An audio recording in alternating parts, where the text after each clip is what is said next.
Chapter 11. Near a fortnight had elapsed without producing any appearance of hostility from the Marquis, when one night, long after the hour of repose, Julia was awakened by the bell of the monastery. She knew it was not the hour customary for prayer, and she listened to the sounds which rolled through the deep silence of the fabric with strong surprise and terror. Presently she heard the doors of several cells creak on their hinges, and the sound of quick footsteps in the passages, and through the crevices of her door she distinguished passing lights. The whispering noise of steps increased, and every person of the monastery seemed to have awakened. Her terror heightened. It occurred to her that the Marquis had surrounded the abbey with his people, in the design of forcing her from her retreat, and she arose in haste, with an intention of going to the chamber of Madame de Menin, when she heard a gentle tap at the door. Her inquiry of who was there was answered in the voice of Madame, and her fears were quickly dissipated, for she learned the bell was a summons to attend a dying nun, who was going to the high altar, there to receive extreme unction. She quitted the chamber with Madame. In her way to the church, the gleam of tapers on the walls, and the glimpse which her eyes often caught of the friars in their long black habits, descending silently through the narrow winding passages with the solemn toll of the bell, conspired to kindle imagination and to impress her heart with sacred awe. But the church exhibited a scene of solemnity such as she had never before witnessed.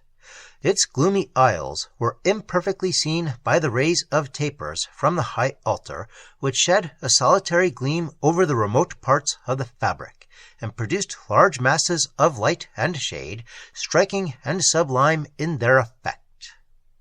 While she gazed, she heard a distant chanting rise through the aisles. The sound swelled in low murmurs on the ear, and drew nearer and nearer, till a sudden blaze of light issued from one of the portals, and the procession entered. The organ instantly sounded a high and solemn peal, and the voices, rising all together, swelled the sacred strain. In front appeared the Padre Abate, with slow and measured steps, bearing the Holy Cross. Immediately followed a litter, on which lay the dying person, covered with the white veil, borne along and surrounded by nuns veiled in white, each carrying in her hand a lighted taper. Last came the friars, 2 and 2, clothed in black, and each bearing a light. When they reached the high altar, the bier was rested, and in a few moments the anthem ceased. The Abate now approached to perform the unction. The veil of the dying nun was lifted, and Julia discovered her beloved Cornelia. Her countenance was already impressed with the image of death, but her eyes brightened with a faint gleam of recollection when they fixed upon Julia, who felt a cold thrill run through her frame, and leaned for support on Madame. Julia now for the first time distinguished the unhappy lover of Cornelia, on whose features was depicted the anguish of his heart, and who hung pale and silent over the bier. The ceremony being finished, the anthem struck up. The bier was lifted, when Cornelia faintly moved her hand, and it was again rested upon the steps of the altar. In a few minutes the music ceased, when lifting her heavy eyes to her lover, with an expression of ineffable tenderness and grief, she attempted to speak, but the sounds died on her closing lips. A faint smile passed over her countenance, and was succeeded by a fine devotional glow. She folded her hands upon her bosom, and with a look of meek resignation, raising towards heaven her eyes, in which now sunk the last sparkles of expiring life, her soul departed in a short, deep sigh. Her lover, sinking back, endeavored to conceal his emotions, but the deep sobs which agitated his breast betrayed his anguish, and the tears of every spectator bedewed the sacred spot where beauty, sense, and innocence expired. The organ now swelled in mournful harmony, and the voices of the assembly chanted in choral strain a low and solemn requiem to the spirit of the departed. Madame hurried Julia, who was almost as lifeless as her departed friend, from the church. A death so sudden heightened the grief which separation would otherwise have occasioned. It was the nature of Cornelia's disorder to wear a changeful but flattering aspect. Though she had long been declining, her decay was so gradual and imperceptible as to lull the apprehensions of her friends into security. It was otherwise with herself. She was conscious of the change, but forbore to afflict them with the knowledge of the truth. The hour of her dissolution was sudden, even to herself, but it was composed and even happy. In the death of Cornelia, Julia seemed to mourn again that of Hippolytus. Her decease appeared to dissolve the last tie which connected her with his memory. In one of the friars of the convent, Madame was surprised to find the father who had confessed the dying Vincent.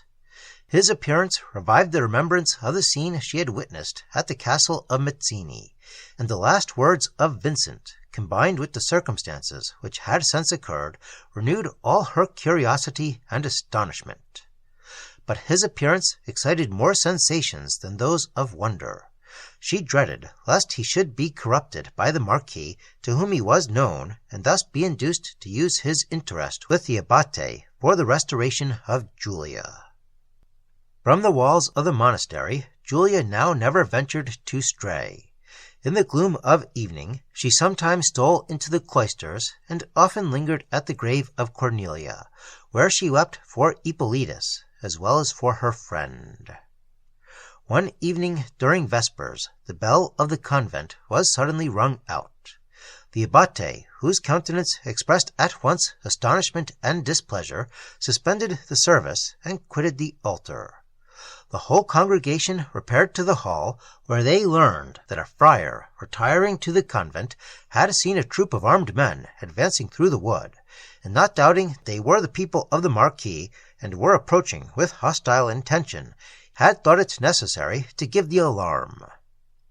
The Abbate ascended a turret, and thence discovered through the trees a glittering of arms, and in the succeeding moment a band of men issued from a dark part of the wood into a long avenue which immediately fronted the spot where he stood.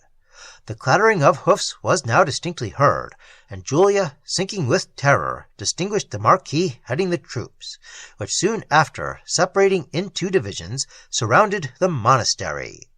The gates were immediately secured, and the Abbate, descending from the turret, assembled the friars in the hall, where his voice was soon heard above every other part of the tumult. The terror of Julia made her utterly forgetful of the padre's promise, and she wished to fly for concealment to the deep caverns belonging to the monastery which wound under the woods. Madame, whose penetration furnished her with a just knowledge of the Abbate's character, founded her security on his pride. She therefore dissuaded Julia from attempting to tamper with the honesty of a servant who had the keys of the vaults, and advised her to rely entirely on the effect of the Abbate's resentment towards the Marquis. While Madame endeavoured to soothe her to composure, a message from the Abbate required her immediate attendance. She obeyed, and he bade her follow him to a room which was directly over the gates of the monastery. From thence she saw her father, accompanied by the Duke de Luovo, and as her spirits died away at the sight, the Marquis called furiously to the Abbate to deliver her instantly into his hands, threatening, if she was detained, to force the gates of the monastery. At this threat the countenance of the Abbate grew dark, and, leading Julia forcibly to the window, from which she had shrunk back, "Impious menacer," said he, "eternal vengeance be upon thee! From this moment we expel thee from all the rites and communities of our church. Arrogant and daring as you are, your threats I defy. Look here," said he, pointing to Julia, "and learn that you are in my power, for if you dare to violate these sacred walls, I will proclaim aloud, in the face of day, a secret which shall make your heart's blood run cold, a secret which involves your honor, nay, your very existence. Now triumph and and exult in impious menace." The Marquis started involuntarily at this speech, and his features underwent a sudden change, and he endeavoured to recover himself and to conceal his confusion. He hesitated for a few moments, uncertain how to act. To desist from violence was to confess himself conscious of the threatened secret, yet he dreaded to inflame the resentment of the Abbate, whose menaces his own heart too surely seconded. At length, "All that you have uttered," said he, "I despise as the dastardly subterfuge of monkish cunning. Your new insults add to the desire of recovering my daughter that of punishing you.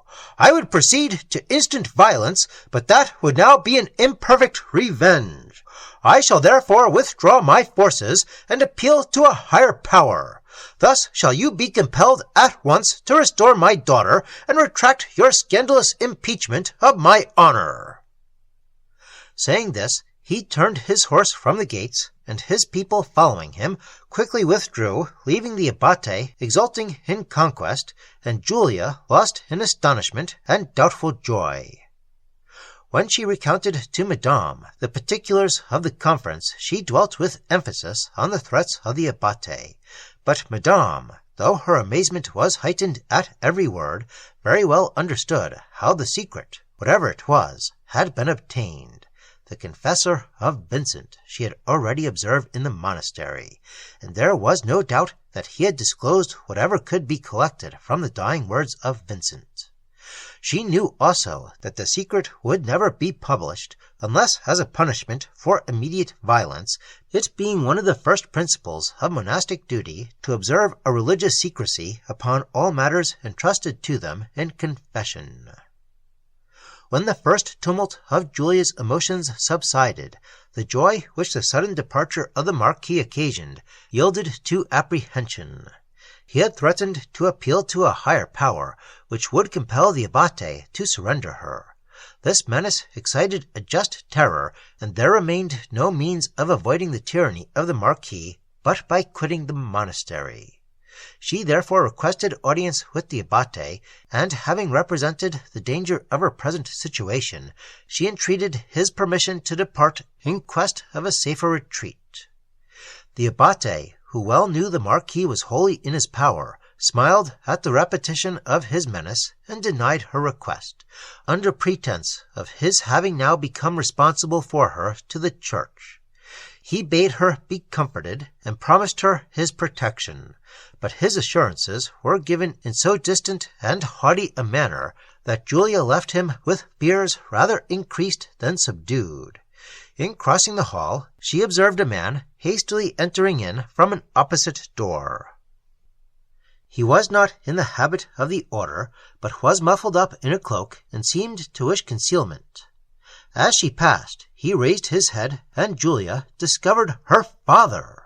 He darted at her a look of vengeance, but before she had time even to think, as if suddenly recollecting himself, he covered his face and rushed by her. Her trembling frame could scarcely support her to the apartment of Madame, where she sunk speechless upon a chair, and the terror of her look alone spoke the agony of her mind. When she was somewhat recovered, she related what she had seen and her conversation with the Abbate. But Madame was lost in equal perplexity with herself when she attempted to account for the Marquis's appearance. Why, after his late daring menace, should he come secretly to visit the Abbate, by whose connivance alone he could have gained admission to the monastery? And what could have influenced the Abbate to such a conduct? These circumstances, though equally inexplicable, united to confirm a fear of treachery and surrender. To escape from the abbey was now impracticable, for the gates were constantly guarded, and even was it possible to pass them, certain detection awaited Julia without from the Marquis's people, who were stationed in the woods. Thus encompassed with danger, she could only await in the monastery the issue of her destiny.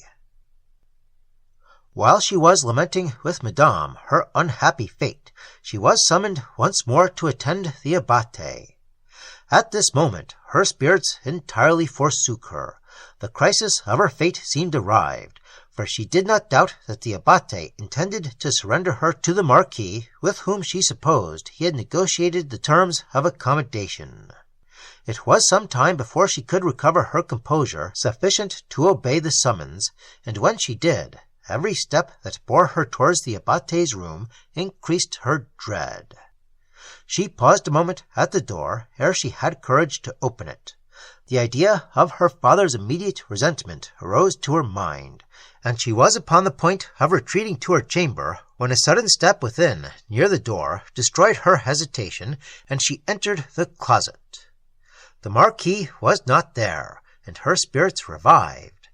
The flush of triumph was diffused over the features of the abbate, though a shade of unappeased resentment yet remained visible. "Daughter," said he, "the intelligence we have to communicate may rejoice you. Your safety now depends solely on yourself. I give your fate into your own hands, and its issue be upon your head." He paused, and she was suspended in wondering expectation of the coming sentence. "I here solemnly assure you of my protection, but it is upon one condition only, that you renounce the world and dedicate your days to God." Julia listened with a mixture of grief and astonishment. "Without this concession on your part, I possess not the power, had I even the inclination, to protect you.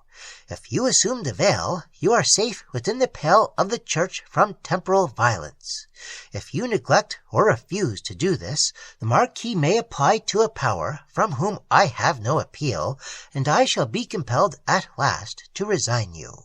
But to ensure your safety, should the veil be your choice, we will procure a dispensation from the usual forms of novitiation, and a few days shall confirm your vows." He ceased to speak, but Julia, agitated with the most cruel distress, knew not what to reply. "We grant you 3 days to decide upon this matter," continued he, "at the expiration of which the veil or the Duke de Luovo awaits you."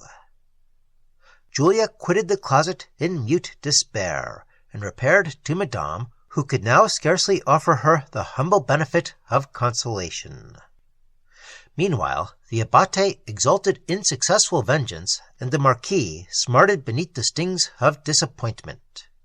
The menace of the former was too seriously alarming to suffer the Marquis to prosecute violent measures, and he had therefore resolved, by opposing avarice to pride, to soothe the power which he could not subdue.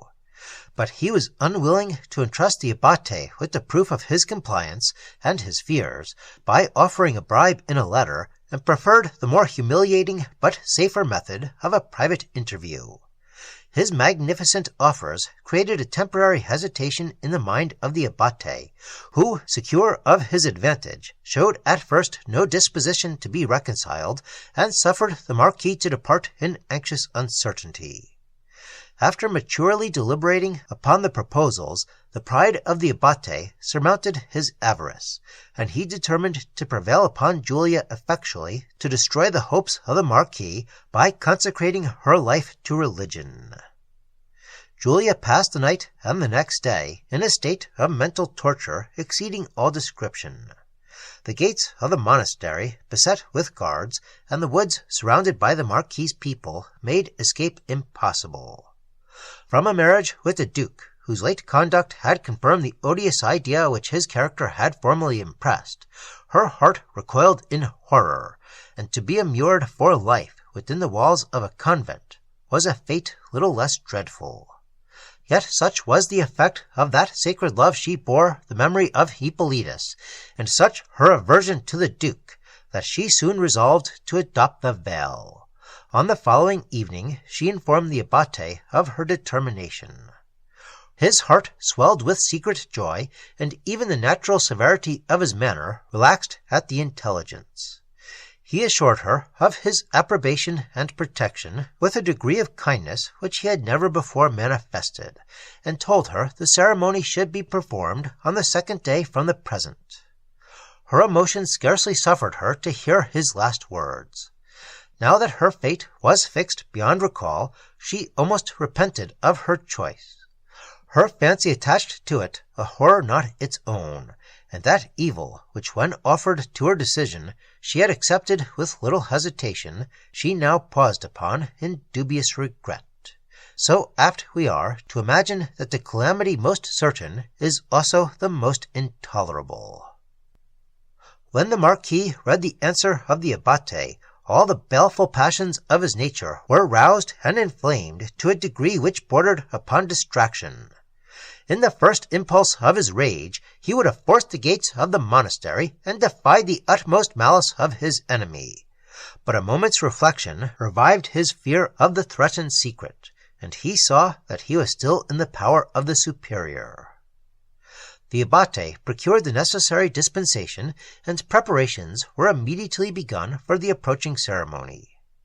Julia watched the departure of those moments which led to her fate with the calm fortitude of despair. She had no means of escaping from the coming evil without exposing herself to a worse. She surveyed it, therefore, with a steady eye, and no longer shrunk from its approach. On the morning preceding the day of her consecration, she was informed that a stranger inquired for her at the grate. Her mind had been so long accustomed to the vicissitudes of apprehension that fear was the emotion which now occurred. She suspected, yet scarcely knew why, that the Marquis was below, and hesitated whether to descend. A little reflection determined her, and she went to the parlour, where, to her equal joy and surprise, she beheld Ferdinand. During the absence of the Marquis from his castle, Ferdinand, who had been informed of the discovery of Julia, effected his escape from imprisonment, and had hastened to the monastery in the design of rescuing her. He had passed the woods in disguise, with much difficulty eluding the observation of the Marquis's people, who were yet dispersed round the abbey. To the monastery, as he came alone, he had been admitted without difficulty. When he learned the conditions of the Abbate's protection, and that the following day was appointed for the consecration of Julia, he was shocked, and paused in deliberation. A period so short as was this interval afforded little opportunity for contrivance, and less for hesitation. The night of the present day was the only time that remained for the attempt and execution of a plan of escape, which, if it then failed of success, Julia would not only be condemned for life to the walls of a monastery, but would be subjected to whatever punishment the severity of the Abbate, exasperated by the detection, should think fit to inflict. The danger was desperate, but the occasion was desperate also. The nobly disinterested conduct of her brother struck Julia with gratitude and admiration, but despair of success made her now hesitate whether she should accept his offer. She considered that his generosity would most probably involve him in destruction with herself, and she paused in deep deliberation when Ferdinand informed her of a circumstance which, till now, he had purposely concealed, and which at once dissolved every doubt and every fear. "Hippolytus," said Ferdinand, "yet lives." "Lives," repeated Julia faintly. "Lives. Oh, tell me where, how?" Her breath refused to aid her, and she sunk in her chair, overcome with the strong and various sensations that pressed upon her heart. Ferdinand, whom the grate withheld from assisting her, observed her situation with extreme distress.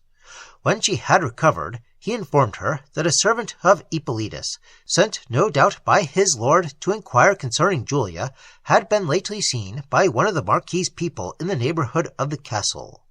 From him it was known that the Count de Varese was living, but that his life had been despaired of, and he was still confined, by dangerous wounds, in an obscure town on the coast of Italy.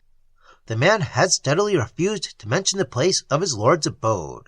Learning that the Marquis was then at the Abbey of St. Augustine, whither he pursued his daughter, the man disappeared from Mazzini, and had not since been heard of. It was enough for Julia to know that Hippolytus lived. Her fears of detection, and her scruples concerning Ferdinand, instantly vanished. She thought only of escape, and the means which had lately appeared so formidable, so difficult in contrivance, and so dangerous in execution, now seemed easy, certain, and almost accomplished. They consulted on the plan to be adopted, and agreed that in attempting to bribe a servant of the monastery to their interest, they should incur a danger too imminent. Yet it appeared scarcely practicable to succeed in their scheme without risking this. After much consideration, they determined to entrust their secret to no person but to Madame. Ferdinand was to contrive to conceal himself till the dead of night in the church, between which and the monastery were several doors of communication. When the inhabitants of the abbey were sunk in repose, Julia might without difficulty pass to the church, where Ferdinand awaiting her, they might perhaps escape either through an outer door of the fabric, or through a window, for which latter attempt Ferdinand was to provide ropes. A couple of horses were to be stationed among the rocks beyond the woods to convey the fugitives to a seaport, whence they would easily pass over to Italy. Having arranged this plan, they separated in the anxious hope of meeting on the ensuing night. Madame warmly sympathized with Julia in her present expectations, and was now somewhat relieved from the pressure of that self-reproach with which the consideration of having withdrawn her young friend from a secure asylum had long tormented her. In learning that Hippolytus lived, Julia experienced a sudden renovation of life and spirits. From the languid stupefaction which despair had occasioned, she revived as from a dream, and her sensations resembled those of a person suddenly awakened from a frightful vision, whose thoughts are yet obscured in the fear and uncertainty which the passing images have impressed on his fancy. She emerged from despair. Joy illumined her countenance, yet she doubted the reality of the scene which now opened to her view. The hours rolled heavily along till the evening, when expectation gave way to fear, for she was once more summoned by the abbate. He sent for her to administer the usual necessary exhortation on the approaching solemnity, and having detained her a considerable time in tedious and severe discourse, dismissed her with the formal benediction.